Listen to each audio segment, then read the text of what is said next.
Pas bazës erore të Kuçovës, e Farkës dhe asaj detare në Pashaliman, vendi ynë po investon edhe në bazën toksore të Bizës në Tiranë, me një fond limit prej 178 milion lek, me objekt ndërtimi infrastrukturën e garnizonit servitor Pajet Bizë.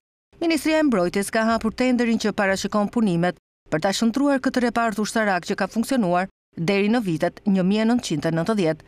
Garnizoni Pajet Bizë shtrihet në një lugine, por shkrohet nga një aks rrugor në të gjithë gjatësinë e tij, duke lidhur objektet ekzistuese në mënyrë funksionale. Sipërfaqja e përgjithshme e pronës është 106.000 metra katror dhe shtrohet 3.9 kilometra larg poligonit të Bizës.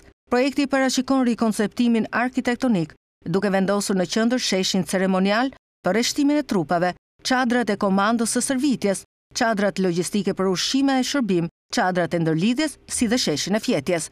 Garnizoni është projektuar me 2 hyrje dalje, kërkesë kjo sipas standardeve të NATO-s, ndërkohë që parashikohet të ketë 1500 trupa dhe 100 mjete.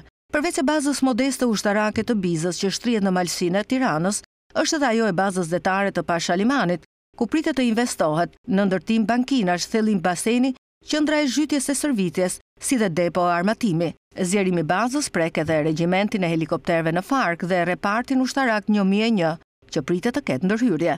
Vendi ynë renditet nga Instituti Global Firepower, i 90 për kapacitetet luftarake, numrin e trupave ushtarak, financat, teknologji, artilleri dhe aftësi logjistike dhe programi investimeve të mbrojtjes për periudhën 2022-2028 arrin rreth 800 milion euro.